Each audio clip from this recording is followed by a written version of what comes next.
Good morning, everyone, and welcome back. We're starting with our second day, stage one for Booking Managers Summit. Today we have our most famous expat in Croatia. Please let's give a warm welcome to Paul Bradbury. Thank you. Good morning. I've been to about 200 conferences in my life, and I've always wondered what it would be like to be the first keynote speaker on the second day after the amazing party last night, and I'm about to find out. My name is Paul Bradbury. I'm a fat, pink Brit from Manchester who has lived in Croatia since 2002. Full disclosure, I know nothing about sailing. I don't like the sun.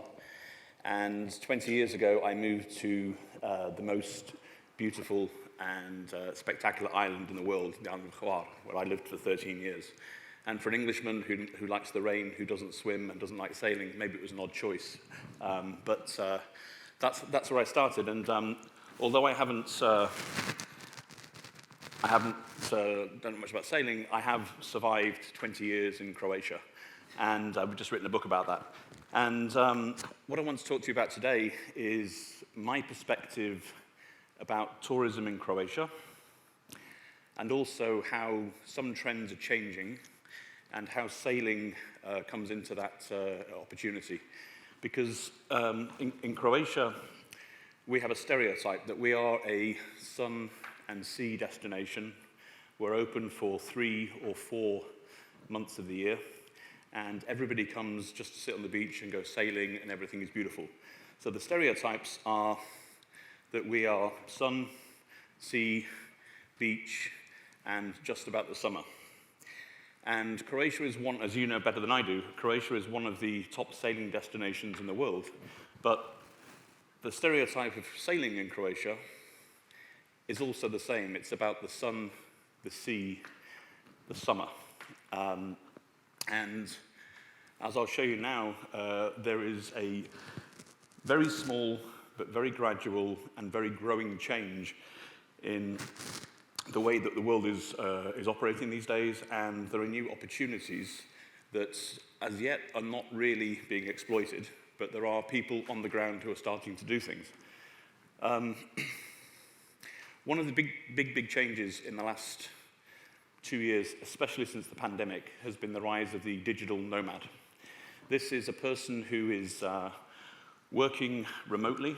That can be working from home, back in their hometown. That can be somebody traveling the world and working from a laptop. As long as they have a good Wi-Fi connection, then they can really work from the right place. And during the pandemic, Croatia, as with many things in Croatia, accidentally managed to hit the jackpot without any kind of planning. Because Croatia was the only country in Europe, in the EU, that stayed open for Americans during the pandemic. Everywhere else was closed. Croatia was the only country where things were very, very lax here. And so it was the only country where people in Europe from the EU who had a relationship with somebody from out of the EU could actually meet. Because people from the EU could come here, people from outside the EU could come here. I run a Viber community to help people information. We organized 4 weddings. There was a guy from Philadelphia and there was a girl from Slovenia, and they got married in Istria. They had all that planned. And so this perception that Croatia was somehow open really changed the mindset of a lot of people looking to do remote work. And then I was involved with Jan de Jong in the implementation of the second digital nomad visa in Europe after Estonia. And that came into being. That was a global story. And so suddenly you had Croatia, this small, beautiful land that suddenly became a titan on the global remote work scene. And so people who had never, ever considered Croatia before were now looking at Croatia as a place to come and spend time, because it's beautiful. It's also safe. It also has the best lifestyle in Europe. And these things were not really that well known before. And then people came and they were sharing and so on. So if you look at digital nomads, things that they're looking for are safety, lifestyle, authentic experiences, good Wi-Fi, good English, accessibility, affordability, and community. And these people are coming, and they will stay for 1 month, 3 months, 6 months. So this is not like your average tourist. And what these people want to do is they want to come and they want to have a community and go and experience things that they cannot experience anywhere else. And they're also, even though they earn lots of money, a lot of them are very price sensitive. So they won't necessarily want to become digital nomads in Split in August, because the price of a room is crazy. Everything is really, really busy, and there isn't much authenticity left in Split in August. But they would come in November, when everything is more or less closed on the Dalmatian coast, because it's much, much cheaper. It's also much more beautiful. The locals have time to interact with you.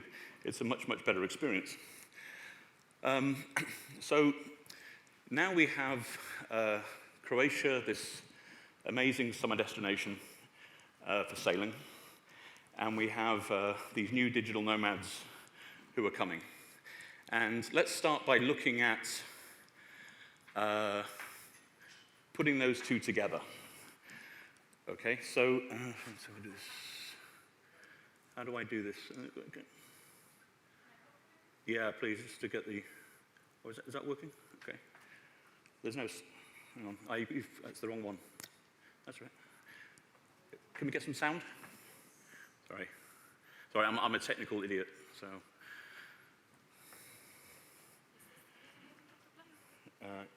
Yeah, so just go back to the beginning, but is there any sound? Okay, so just go back to the beginning, then it's about a few seconds.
Okay, how do I exit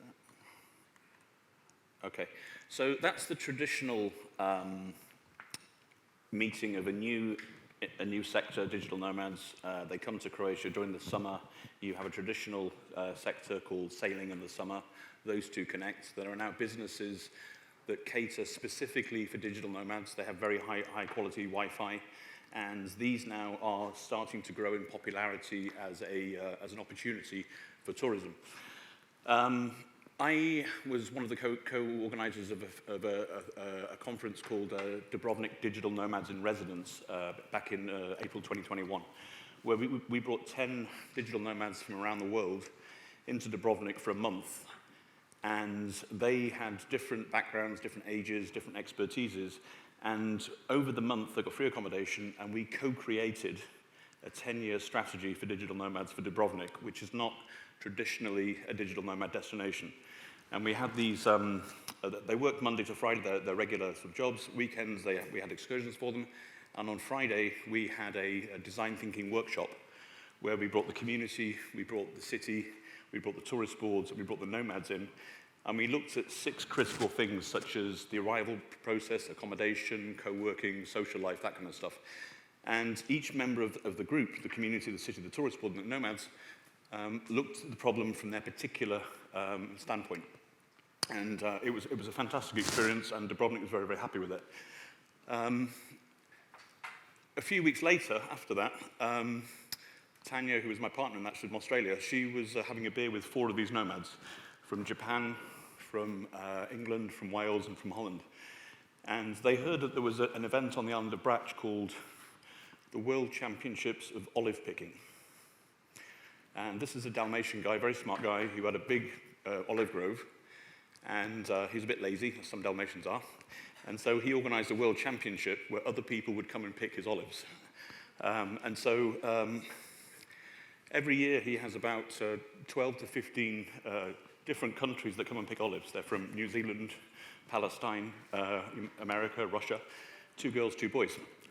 And so Tanya was sitting with these 4 nomads, and she said, why don't we try and enter a digital nomad international team into this championship? So they called and they said, yes, you can come.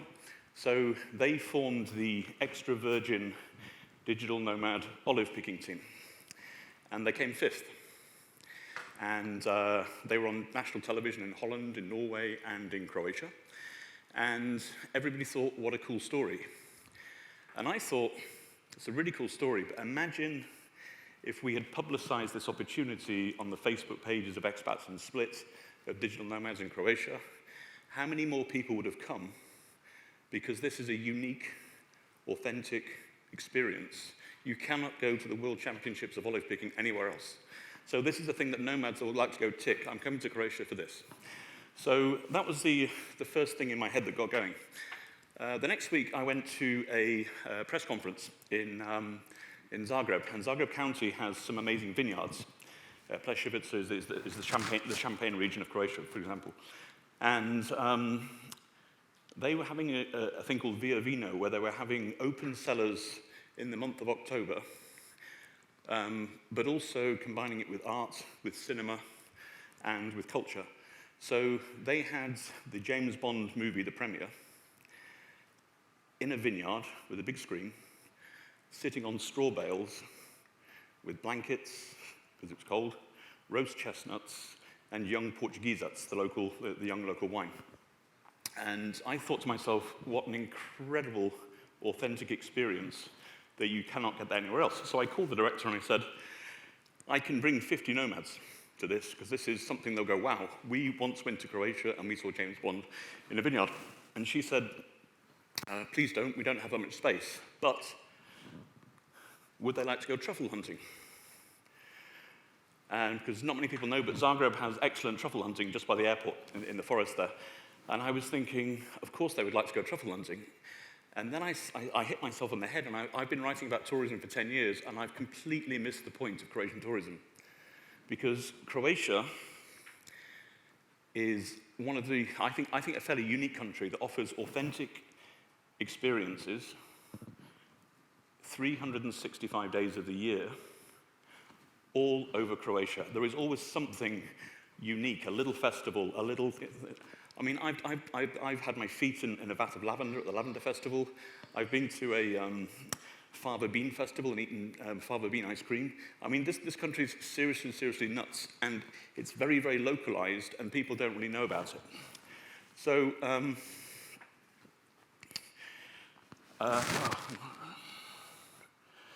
let's go back. So I went to the pub, and I got a piece of paper, and I made a list of 5 things. And I said, okay, so what is it that Croatia offers in terms of authenticity? We have what I called natural Croatia, the first one. And this is things like going to a lavender harvest on Hvar, or going to learn how to make silk in Konavle. We have things like active and adrenaline in Croatia. Yes, we have sailing. Yes, we have kayaking. But we also have things like pizzigin, which is a sport they play in a beach in Split. And we have a world championship for that. We also have a thing called scrapping on Pashman, where people run across, where people... I feel like some kind of alien here. We're a thing called scrapping on Pashman, where people run across like a mountain and stuff. We have traditional Croatia. We have on Hvar, we have a UNESCO protected procession at Easter that goes 22 kilometers through 6 villages, and it's happened every single year for the last 500 years. So, and we have those sort of things all over Croatia. We have gourmet Croatia. When Anthony Bourdain came to Croatia in 2011, he just said, this place has world-class wine, world-class food, world-class cheese. We have some of the best wine in the world here. Zinfandel comes from the vineyards between Split and Split Airport, for example. And then we have innovation Croatia.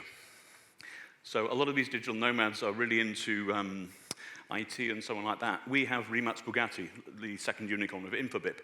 We have the Osijek Software City. We have a lot of tech stuff here going, but if we could connect those with nomads, we could build a community. So one of the things about Croatia beyond the summer is everybody has this perception it's dead. Everything closes down, there's nothing happening. But in 1990, we had 12-month flights coming to Split. We had Americans coming for 6 weeks in January for the culture, for the arts, for the food, for the nature. And we've lost that because the perception is that we're not open. What if we showed people that this country was open 12 months a year? And what if we showed people there is things to do here, authentic things to do that you cannot do anywhere else, and the price is much, much cheaper than the summer. If we could build that community, and we have things such as sailing, where we have the Adriatic, it's beautiful, if we could build that out, then we could extend the season, but we could also offer a very, very authentic and very different opportunity that they can get anywhere else. So, try and do it. So in order to build community... I'm Mahina, and I am here at Zinfandel Restaurant at the weekly meetup organised by Saltwater. This is Nomad Table. Hi, my name is Ali. This is my second time coming to the Nomad Table.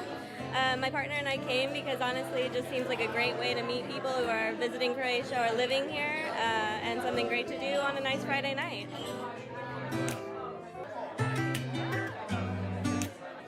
Hi, I'm Tanya from Saltwater, the host of Nomad Table. Come here if you're new in town or a local looking to meet some digital nomads and have a great time. So every night at Nomad Table we also play a game or an icebreaker, and tonight it's musical bingo.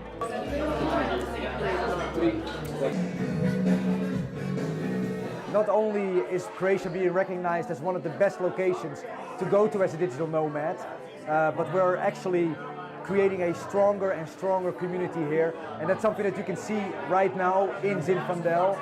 We're gathering here all together from different nationalities, exchanging contacts, and it really feels good to be here. Let me first welcome all digital nomads to Split. And as a mayor of Split, I will be very happy that Split becomes the leading city in the whole region for the digital nomads, and maybe even in Europe. So welcome to Split, and I will be happy to meet you in some of the events that we organize here, and I hope that you will come more and more. Hi, my name is Anna. This is my first time at Nomads Table, and I came here because I met Tanya. She invited me, and I wanted to meet cool people in Split. Wow, what a great night. huge thanks to Zinfandel, who put on a set menu for 180 kuna. It was really, really good, so thank you guys. Huge thanks to Saltwater as well, because the special guests were actually the mayor and his wife and Yanta Yong. So it was great to meet everybody and network with some people, and can't wait to see you guys at the next one.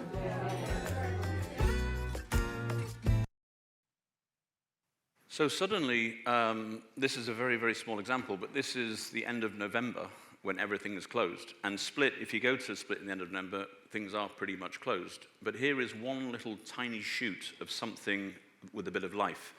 And so I came up with a concept called Nomads, and I thought if we can do a platform to show through video all the authentic experiences that are happening in Croatia, and we put them into a calendar, then when we have somebody, where do we go next? Oh, I've heard Croatia's great, what's going on? And then they say, well, if we come in October, November, we have this festival, this festival, this festival, this authentic experience that we can't get anywhere else, and the prices are much, much cheaper, and we can still sail. If the boat's there, we can still sail. And that way, we start to show people that this country is actually open 12 months a year. And we also show local people that this country is open 12 months a year, because nobody has any idea. So Nomads in the Sea. My idea with Nomads was to build a platform of video experiences through the eyes of digital nomads. So I wanted to send digital nomads out to have these authentic experiences, to video them through their eyes, so that we put it on the platform, and then digital nomads in the future would come and see the experience and go, yes, next year that's happening in November, I'm going to come to Croatia for that. So the very first one I did was in the first week of November last year. There's a festival called Pesca Fondo on Hvar, which has anyone ever heard of Pesca Fondo on Hvar? Okay, like one person. This is a squid fishing championship, which started in 2011. It was actually the first event I ever wrote about when I had my portal for the island 10 years ago. And I went, 7 teams came, it rained, there was a party for 30 people. Honestly, it was pretty crap. 10 years later, they had 72 teams from Poland, from Slovenia, from Bosnia, from Serbia, from Italy, all over Croatia, and 2,000 people came. And I know that the perception of Dalmatian islands in November is that there's nothing happening. So I said to these 3 digital nomads from New Zealand, I said, I want you to go to Hvar next weekend in the rain. Everything will be paid for. You'll have a really good time, I promise. And they said, what's happening? I said, a squid fishing championship. And they went, what are you talking about? I said, trust me, if you believe in me, just go. And so they said they would go. And this is what they found. And most people in Croatia have no idea about this. I'm Mahina. And I'm Anna. And we are here in Hvar at an event run by Gariful Restaurant called Pesca Fondo.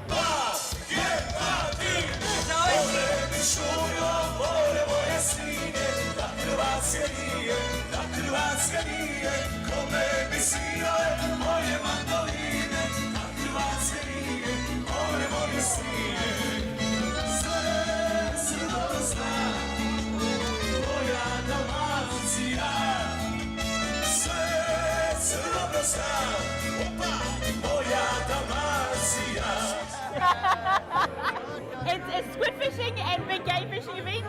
There's lots of food on, there's lots of wine, lots of music.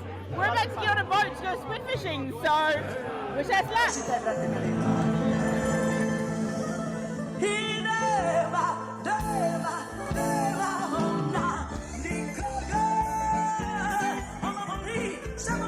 Saturday night, ready to party.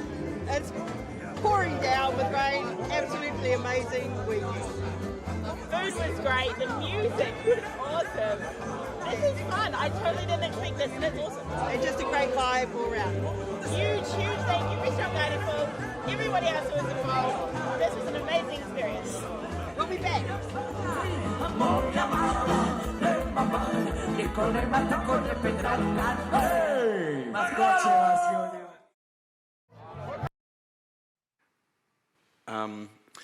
So just from those two videos, the Nomad table in Split and the Pesca Fondo, you see a tiny, tiny snapshot that there is life on the Dalmatian coast out of season. Imagine if this project was supported by those people that's supposed to support these things, and we could do this for the whole coast, for the whole country, and we could have a video database and a calendar, and we could show people, and actually, don't just come to Croatia in the summer, come for the authentic lifestyle experiences. And these people are not coming as tourists, they're coming for a month, 2 months, 3 months, 6 months. They want to be part of a community. And so Nomad Table is sold out every single time. And you're new in a city and you want to meet people, how do you do that? And then you get there. And then when you get there, you hear about Pesca Fondo and you hear about all the other different things. So, we have two real problems with the winter in Croatia. One is information. People think nothing's happening. And that's so not true. The other thing we have is connectivity, flights coming into Split. So last December, I started an initiative called the Total Croatian News Split Winter Tourism Roundtable. I invited the Mayor of Split, Regional Tourist Board, Chamber of Commerce, the airports, five-star hotels, some tourism consultants, and they all came. And now we're working on trying to get flights to come through the winter as they used to do before the war in 1991. And this year, KLM has announced that they'll be flying every day through the year from Amsterdam. So we're starting. We're now talking to EasyJet about doing some extra flights and so on. So the connectivity is coming and needs a push. And also the authentic experiences are already there, but need to be documented, and that's happening. So where does sailing fit into all this? Because the idea of winter sailing, if you look at people in Croatia, they go, you're crazy, we make all the money in the summer, the weather's fantastic, why would we want to sail in the winter?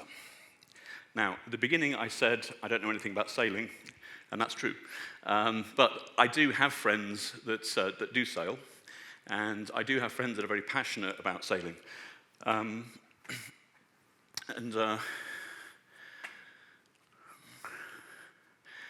This is Nick. Nick is from New Zealand. He has a business called 45 Degrees Sailing, and he's the guy that's made some of these videos. And he has been living in Castella in Trogir, near Split, for the last 6 years, running very, very high quality charter holidays and stuff. And he's extremely good at what he does. And he is absolutely passionate about sailing in winter, 12 months. Why are we not sailing in October, November, December? Because according to him, as a sailing expert, he says he thinks that the Dalmatian coast is unique in the world because you have everything here and you have protection. You've got all these, if you go sailing in New Zealand, you're in the ocean. Whereas whatever the weather is in Croatia, you can find somewhere to sail to meet those conditions. You can challenge yourself in choppy waters. You can have the whole of the Adriatic to yourself in sunny days. And it's a bit like Croatia itself. It is empty in the winter months and for no reason. And so he runs flotillas in the winter. He had one a couple of weeks ago, like three boats he was doing. They went up for a week sailing. They were the only boats on the Adriatic. There was literally nobody else was there. And he said, this is the most beautiful thing. And one day it was really sunny, and they swam in November. And one day it was terrible rain, and so that brought its own challenges. I'm not a sailing expert, but as I understand it, some sailors like to be challenged. They don't just want to have sunshine every single day. They want to get into the bura wind and everything else to challenge themselves. And Croatia offers all those opportunities with all these islands in one place next to a major airport Split that you can get to. And the other thing is that a lot of people go and learn to sail in the UK because you have these royal yachts. Thank you. Yeah, oh yeah, that's it, yeah. And apparently, don't shoot me if I'm wrong, there's about 100 of these, and about 80% of those are in the UK. So people will get in a car and they will drive from London to Brighton, New Haven, Portsmouth, all these different places to go. So they'll have to go 3 hours drive and the traffic and everything else to basically learn to sail. They could come to Croatia and have an experience. Yeah, this isn't just, I'm here learning how to sail. This is, I went to Croatia for a week. I got my certificate, but man, we had the best food and there was nobody there and it was incredible. The islands were fantastic, the people were fantastic. It felt like a holiday. It was an experience. And one of the misconceptions, I think, is that everybody thinks that Croatia and the coast is closed during the winter. It's not. If you plan, and if there was a bit more of a strategy, Nick, when he goes sailing, he calls this restaurant in Vis, and it's closed. He says, I'm coming on Thursday with 8 people on my boat. Can you do something?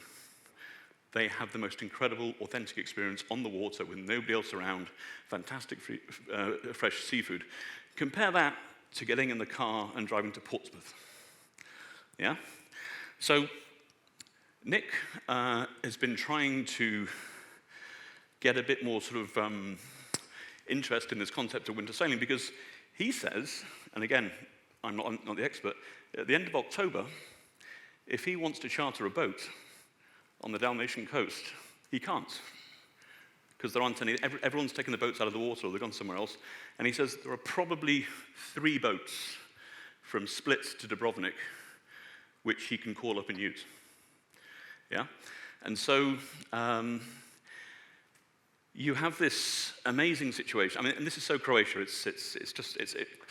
The way I describe Croatia is it's like living in Absurdistan with the best lifestyle in Europe, with a sprinkling of Balkan insanity on top. And that's kind of what Croatia's like. And so it has so many opportunities, and it just doesn't take any of them, you know? So we have the world's best authentic experiences. We have the most beautiful coastline in the world. We have nobody here. We have great sailing opportunity. We have this new remote workforce of digital nomads who are coming for longer, authentic experiences. Everything is here except the packaged product. Yeah? So I love Nick, but he's a bit crazy. So he wanted to show people what they're missing. So in January this year, he kissed his wife goodbye.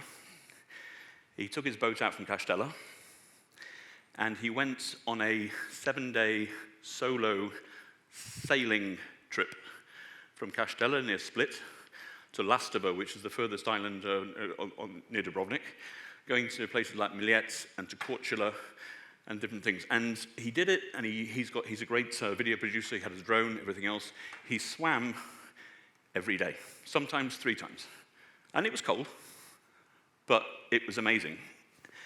And how many boats do you think he saw on the water in 7 days from Castella to Hvar, Vis, Millet, Korčula, Lastovo, and back?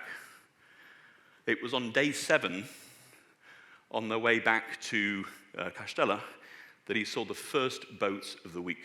He was totally alone. He said it was one of the best experiences of his time in Croatia, because he just had all this to himself. And he desperately wants other people to experience this. But there's the promotion. I mean, he's a small business. There's also no boats. But the opportunity is there. And the opportunity with Chromads, with the flights, with the authentic experiences, with the nomads, it's all there. It just needs somebody to organize it and put it together. So this is Nick and his 7 days in January.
So you could get in the car and go to Portsmouth, to New Haven, or to Brighton and go and learn to sail.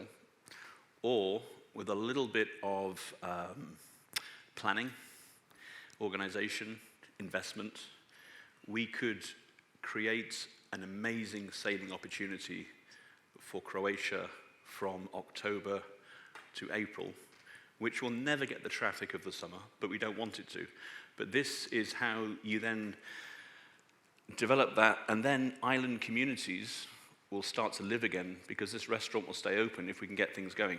So why Croatia? As I say, there's these royal yachts, Academy, sorry, yeah.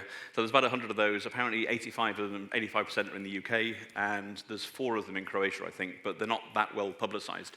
And Nick actually did his certificate last month at one of the ones near Primorstone, and he said it was crazy because they came and they stayed in the marina every single night because the people organizing it said there's nothing open. And Nick's like, let me make a phone call. Yeah? So if you can tap into the local knowledge of people like Nick, you can really find the hidden gems, the best things out there completely. And even locals don't know a lot about these things. But you're sailors, I'm not. But sailors always have their secret hidden place, their special place, the place that they can go and take guests. And Nick knows the coast probably better than anyone I know, including many Croatian sailors. And he has those relationships. He knows where to moor, he knows who to call, everything else like that. So you have this, in London, you have this high-earning clientele. They don't mind spending money. And for them to come to Split versus driving to Portsmouth for a week to learn to sail, if you can package it right as an experience rather than a certificate, that video to me was one of the nicest things I've ever seen about Croatia, because it really shows a part of Croatia that nobody's ever seen before, and it's magical. So the beauty and experience, and you have here every type of weather, and you have so many islands, you have every type of experience. So again, I'm not a sailor, but you can come in the summer and just have sun. But you can come here and get lost in the Pakleni Islands near Hvar or Kornati Islands, and it's a very, very different experience. One day there's going to be the Bura, next day it's going to be beautiful sunshine. And so if you're passionate about your sailing, this is, so I'm told, one of the most unique places in the world to come for the complete experience. So, who's brave enough to join us in this crazy initiative to develop it? Nick can't get the boats, and he doesn't have the support. But if somebody with a bigger budget, with boats, with a bigger vision, with a better business plan, could join forces with Nick, we could really make this a reality. And this would be innovative in the sailing world, how we took a destination that was only known for its summer, and we created a completely new product from nothing. So if anybody in this room or watching thinks that's interesting, you can contact me or contact Nick. Better to contact Nick rather than me, because I don't know much about sailing, as I said. So when I told my kids I was doing a presentation on winter sailing, they just laughed in my face, and they said, "Dad, you're going to just die on stage." So I just want to say thank you very much indeed for listening to me. Thank you. Then we've got any questions, then? Good. Yeah. Thank you, Paul. It was really funny and enlightening. Did you present this initiative to the National Tourist Board? And what did they say about this initiative of yours? Well, I currently have 2 lawsuits from the Croatian National Tourist Board. They're suing me for 100,000 kuna for defamation and something else, I can't remember. I mean, I'm actually in court next week. We're now in our 3rd year of litigation. So they tend not to react too positively to my suggestions. So I've been to see them before. Every time I've presented a project to them, they say, "We love it, but we can't support it, we don't have any money or anything else." I mean, I've said this before, I think that the Croatian National Tourist Board should be abolished. And I honestly think that what we need is an act of parliament to abolish the National Tourist Board, the Ministry of Tourism, and the Chamber of Commerce tourism sector. And then the next day, we need an act of parliament to create one cohesive institution. Because the ministry and the tourist board traditionally don't talk to each other. And I've also said that if you made Nikola Tesla the Minister of Tourism in Croatia, you would not get any less tourists. The tourists are coming anyway, and nothing to do with that. And your wage bill would be much smaller because Tesla wouldn't take a salary, and at least he's a brand. But there is, in my experience, absolutely no point approaching the National Tourist Board for anything. Is that right? I hope that makes you happy. Okay, don't sue me. Yeah. What's the weather like? I'm Turkish. Yeah. Okay. Good morning. I'm Turkish. Yeah. We live in Göcek area. We have a sailing charter company. Yeah. And I always thought that it was going to be very cold in the winter in Croatia coast. What is the weather like? Well, I'm a bit strange, I understand that, but I lived for 13 years on Hvar, and in winter I was in my t-shirt walking around. Right. Now, I was fairly... But that's because you are from... I'm from Manchester, yeah, so, we don't have, I didn't have any clothes growing up, so, yeah. But it never goes below 0. Right. And I would say the average temperature is about, in winter, is between 10 and 15 maybe. And yes, it rains. Yeah. But it rains, I mean, Dubrovnik has more rainfall than London. We don't advertise that fact, but it's true.